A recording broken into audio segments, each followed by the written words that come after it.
Sherlock Holmes's clients were the rich and famous. They came from all walks of life, even the humblest. Indeed, he was more apt to give heed to the humble client, the minor tragedy, because that was the nature of the man, human and understanding. Yeah, hang it all, Holmes. Let me have a look. After all, I did buy the beastly thing. Why don't you wait for moving pictures, Watson? Much more interesting, you know. Pictures that move? Ridiculous. I'm not being ridiculous. They've already been invented by a Frenchman named Lumiere, and an American, Edison, seems to have made it quite practical. Absurd. He'll never get anywhere with them, you'll see. Not commercially anyway. Nobody will be interested. Come in.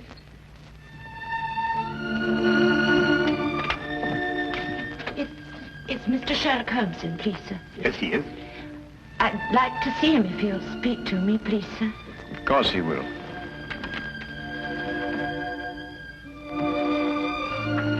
This is Mr. Sherlock Holmes. I'm Dr. Watson. Mrs. sir. Mrs. Jessie Hooper. Oh, come now, my dear. It's not as bad as that. It's Billy, sir. My husband. He's dead. Oh, my dear. Here, come and sit down and tell us about it. Get a cup of tea, Watson. They say he hanged himself, sir, 3 days ago in a hotel in Glasgow. Oh, yes, I remember. William Hooper, a traveling salesman with Whipple Brothers, I believe. Yes, sir. Brooms and brushes. He was on his last job for the firm. They were letting him go. Yes, sir, but Billy would have found another job. He wasn't afraid to work. Of course he wasn't. He didn't hang himself, sir. He didn't. Jessie, I believe you have a baby. Yes, sir. 6 months old. Is there any insurance? Yes, sir, but they say because Billy hanged himself. The policy won't be paid. Tell me, Jessie, when did you last see Billy? On the day he went out to Glasgow, on the train. I went out part of the way with him to Doncaster. To cheer him up, I take it. Yes, sir. He was so upset about losing his job, about it being his last trip for Whipples. Yes, of course, I understand. Was he in a more cheerful frame of mind when you left the train at Doncaster? Oh, yes, sir. We had ever such a jolly time. There was a gentleman in the compartment who was so funny he kept us in stitches. When he laughed, you just couldn't help laughing with him. I see. Was there anyone who might have benefited by his death? No, sir. No one at all. Was he a native of London? No, sir. He came from Exbar. That's a little village in Cornwall. I see. Well, I can't promise anything, Mrs. Hooper, but I'll certainly do my best. Now, where can I get in touch with you? Number 26 Western Lane. And sir, there's something I must tell you. Yes, Jessie? I'm not very well off, and what with the expenses of the baby and... No, never mind, never mind. There's no fee. Oh, thank you, sir.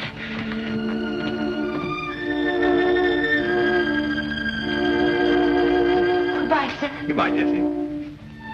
Sir, I don't know how to...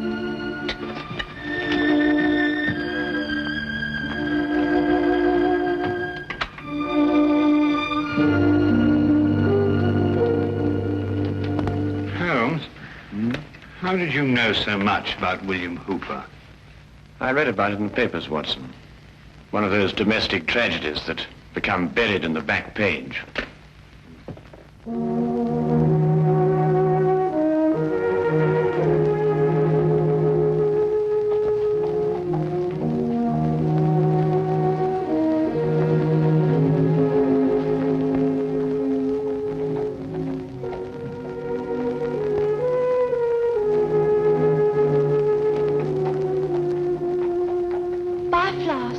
No, thanks.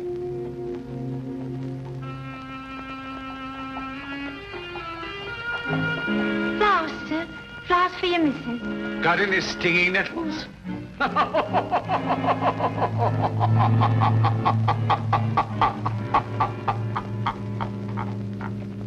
If you want to kill somebody, you can poison them or shoot them or stab them or push them over a cliff if you like, but you don't hang them. It's still deucedly awkward.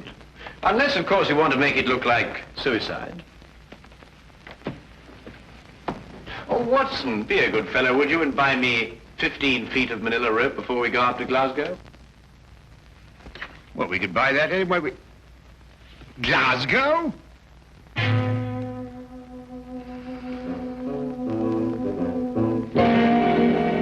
You know, Mr. Holmes, I'm only allowing you to see this rope because my cousin, Inspector Lestrade, asked me to. He tells me you've been a wee thing useful to him down there in London from time to time. Well, that's very kind of you to say so, Inspector McDougal. I'm sure that your cousin would appreciate that. Well, there it is. Nothing but an ordinary rope. Nothing unusual about it at all. Well, it's an efficient knot. Which anyone could have tied. And you're quite convinced that Billy Hooper hanged himself with it, eh? Well, he put the rope round his neck, stood in a chair, and then kicked the chair from under him. But first slinging the rope over a ceiling beam and tying it to a bedpost, eh? Aye. Have you examined the rope with the glass, Inspector?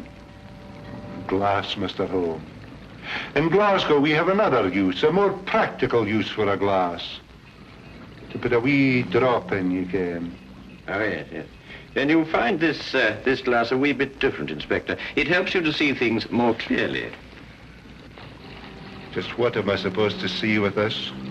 That the fibers on the rope that were slung over the beam point towards the noose. Yeah, I can see which way they point, but I can't see the point of them. Ah, well. You will, Inspector. Now I should like to have a look at Billy Hooper's shoes and the room in which he was supposed to have hanged himself. Mr. Holmes, I'm beginning to have a great deal of sympathy for my cousin, Inspector Lestrade, to say nothing of the entire London police force.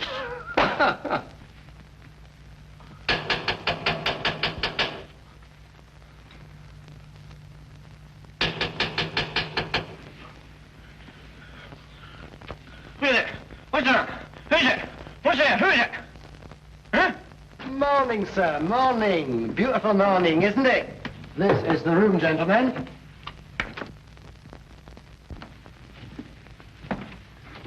This is the beam, I presume, over which the rope was slung. And this is the bedpost the laddie tied the rope to. Interesting. Just a little routine detection, sir. Why don't you go back to sleep? Watson, let me have the rope you bought in London, would you? Yes.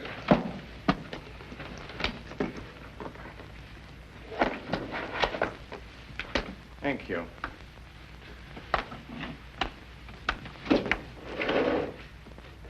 Now, would you come and stand under the noose?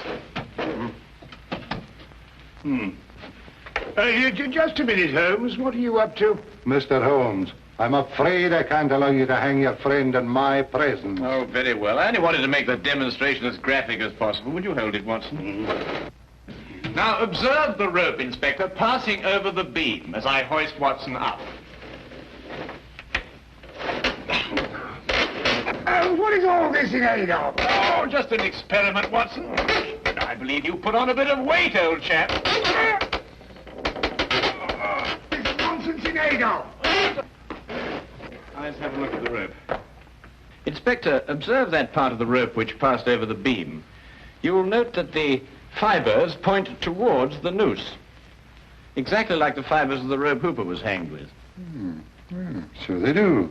But if he had hanged himself by kicking the chair from under him, his body dropping down would have caused the fibers to bend in the opposite direction, away from the noose.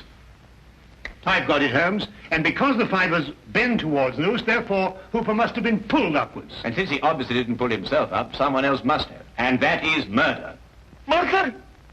What are you talking about? The late William Hooper, sir. Mr. Holmes here, by a brilliant feat of detection, has just proved conclusively that he was hanged here, in this very room. Hanged in this very room? Let me go in here.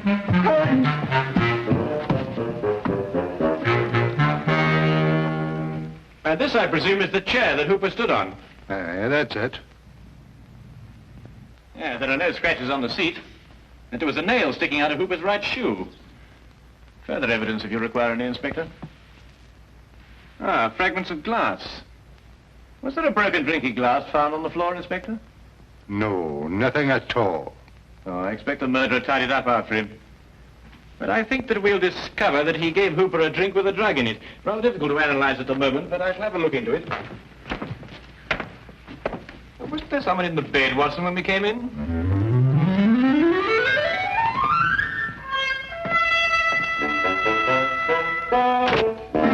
John Carver, 28 Minute Road, Birmingham. Henry Hampton, 76 Casket. 76 Casket Lane? Do you recall Hampton? Hampton. Yes, I remember a salesman, I believe. Stayed just the one night, not one of our regulars. Did you notice anything in particular about him? No. Yes, he limped. That's right, he limped. He limped, did he? That will prove useful, thank you.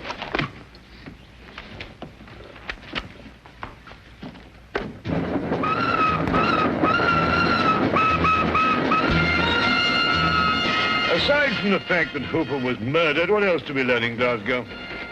Well, Watson, that the man who registered under the fictitious name of Henry Hampton of 76 Casket Lane is the murderer. Oh, I see. A salesman just happened to be wandering about with a length of manila rope on him. Yes, of course. Didn't you know? He's a rope salesman. But hang it all, Holmes, at least 50 people registered at the hotel that night. What makes you pick on this Hampton chap? Because, my dear fellow, an elementary geographical knowledge of London would tell you that the even numbers in Casket Lane stop in the 60s.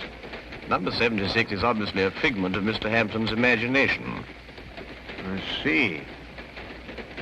But then, if both his name and his address are false, where are we going to start looking for him? We begin, obviously, with a trip to Exeter, Billy's birthplace in Cornwall. Now I'll tell you one. About the chap who woke up one morning with an elephant trunk instead of his nose. Began the day by blowing his own trumpet. Anyway, it's nonsense. The murderer be the other side of the world by now.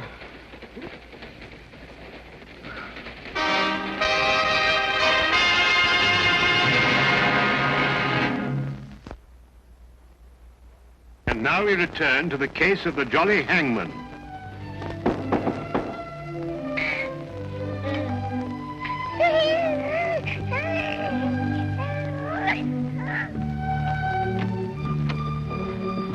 Mr. Holmes. Dr. Watson. Good morning, Jessie. I hope we haven't interrupted your household chores. Oh, no, sir. Please come in. Thank you. So that's a little man, eh? Yes, sir, that's little Billy. Oh, I say, Holmes, look at that chest, too. Look at these biceps. Yes, Watson, and look at that nice high forehead and that well-developed cranium. Won't you have some tea, sir? I'm sorry, Jessie, but I'm afraid we won't have time. We've come to ask you a few questions about your husband. Yes. Please sit down. Thank you. Dr. Watson and I have just come back from Exeter. It occurred to me that the seeds of what happened in Glasgow were sown in the past. We learned, Jessie, that when Billy was 7 years old, his grandfather was murdered. Did you know that? No, sir. Billy never told me. I can understand that. He was a sensitive young man, and he wouldn't want to burden you with a gruesome story. What happened, sir? Well, at that time, Billy was living alone with his grandfather on an isolated farm. One night, the old man gave shelter to a stranger. The following morning, Billy's grandfather was found murdered, and Billy was discovered incoherent with fear, hiding in a shed. The murderer was never identified. The only thing that Billy could tell the police was that the man limped. Exactly, Watson. However, years passed. The murderer felt comparatively safe. There was only one person in the world who could identify him. The man who once had been that 7-year-old boy. And he probably thought the little boy'd forget anyway. But the little boy didn't forget. The memory remained here, dormant for many years, until it was reawakened in Glasgow. Oh, that window gives you a start, don't it? Always dropping shut like that.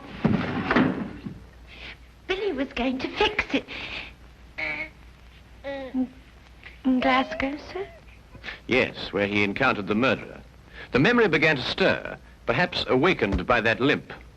And the murderer began to realize that sooner or later, Billy would remember and identify him. Now I understand. Understand what? Billy's nightmares. Oh, such frightful ones he'd always have. Moaning something about a hobble. Of course, a hobble, a limp. But he could never remember what the nightmares were about. Did Billy ever mention meeting a man who limped? No, sir, never. Then I believe, Watson, we can conclude that Billy had never met the man before the chance encounter in Glasgow.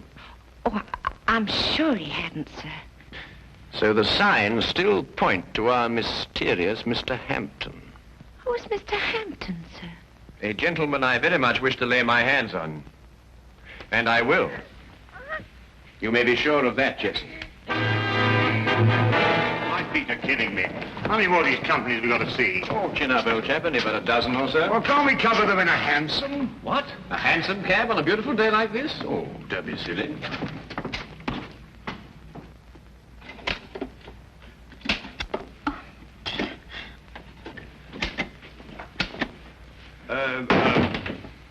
Good afternoon. Do you use a colon or a semicolon after, dear sir? Oh, colon, miss. Now, come along, Holmes. You know better than that. A semicolon, young lady. But I can't find either. Tell me, is your sales manager in? A sales manager? That'd be Mr. Thornton, wouldn't it? Or Mr. Baxter? Yes, Mr. Baxter. Did you have an appointment with him? No. Must we have one? I don't know. I'll ask him.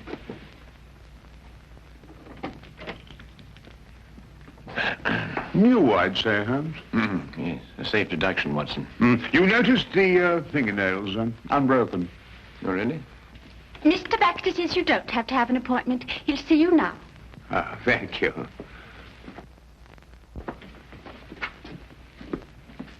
Good afternoon, gentlemen. Good afternoon. And what may I do for you? Good afternoon. My name's Dr. Watson, and this is Mr. Sherlock Holmes. Sherlock Holmes, eh? Oh, this is an honor. Not here to arrest anyone, though, I hope. Would it be an imposition to ask for your salesman's itinerary during, let's say, the last few weeks? The cities they've covered? No sooner asked than done, as the genie said. Oh, must be in the file drawer. Our road chart, you know. Dr. Watson, would you mind getting it? It's in the drawer over there. Yes, of course I will. The brown folder. Yes, that's it. Thank you. Now, let's see, shall we? Johnson covered Wales all this month. Harkinson over in Ireland. Now, quite sure you've had no one in Glasgow? That's right. Used to go on the road myself, but not any longer. Can't stand the trains. Haven't been in one for years. Well, thank you very much indeed. And good day to you, sir. Good day. Come back if you've got any loose ends to tie up.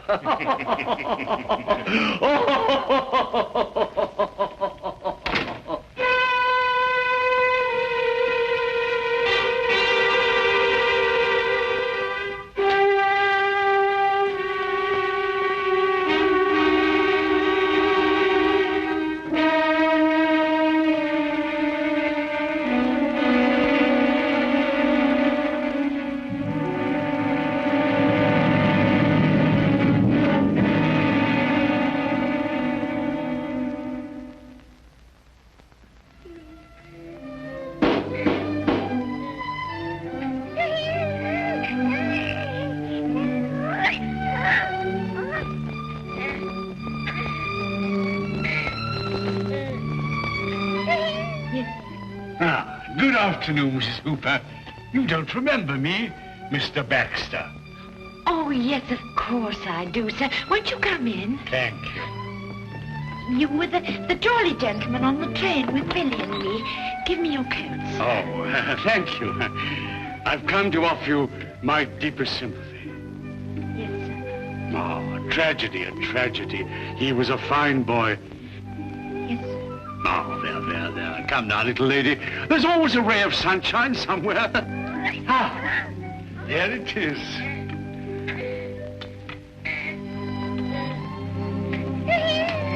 A little bundle of happiness. A joy and blessing for you. You'll always have...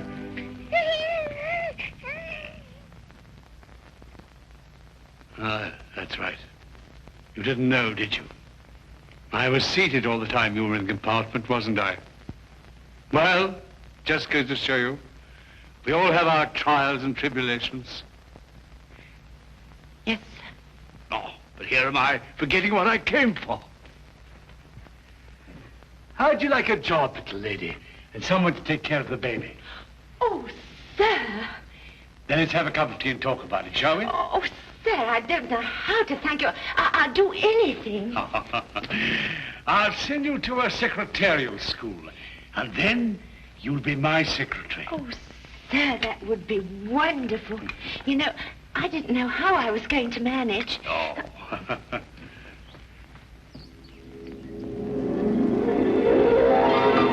You take sugar, sir? Huh? Oh, no, thank you. Looking at you is sugar enough for me. Really? My friend Sherlock Holmes tells me you've been to see him. Do you know Sherlock Holmes, sir? Oh, I should think I do. Always asking my advice, Sherlock is. Can't solve a case without me, he says. He and Dr. Watson went up to Glasgow, you know, inquiring at the hotel where Billy was. And then they went down to Exbar. How do you know all that, sir? Oh, Sherlock tells me everything. I suppose you told him that you and Billy met me on the train. And you gave him my name. I'm afraid I'd forgotten your name, sir. Had you now? Then you're the only one who knows, eh? Well, wouldn't Sherlock be surprised to find that I'd met Billy on the train? Yes, indeed. Wouldn't he be surprised? Yes, sir. Now, drink up your tea, and we'll talk about your new job. Huh?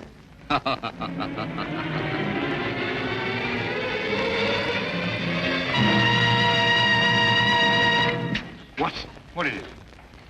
On the train coming down from Glasgow. What about the train? That's where we heard that laugh.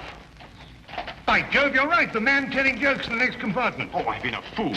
Why do you suppose he sent you to get that road chart when he could have got it himself? Well, I suppose I was nearest to him. No, because he didn't want us to see that he limped. Don't you understand? He's the jolly man in the train who cheered up Billy and Jessie. Yeah. Cabby! Cabby! Here! Quickly, Watson. We've no time to lose. I'm right behind you. Baxter's office? No. Who's the only person who can prove that Baxter met Billy? Why, Jessie. Yes, of course. 26 Western Lane, driver, and fast. We've got to stop another hanging. Just sleep. Sleep.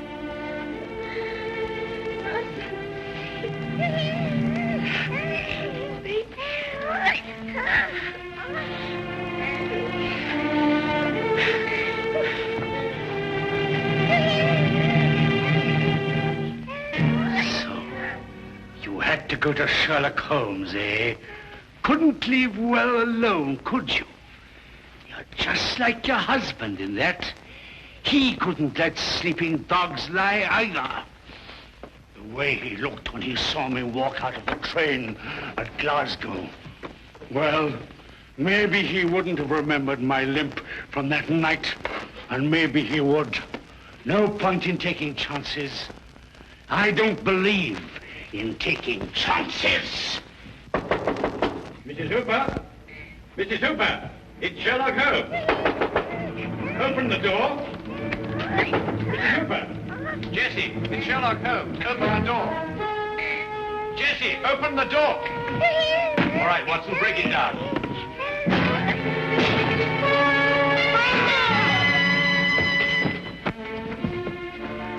It's all right, she's just drugged. Look, what?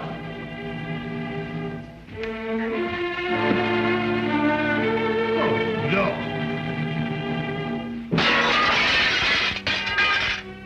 Neck broken.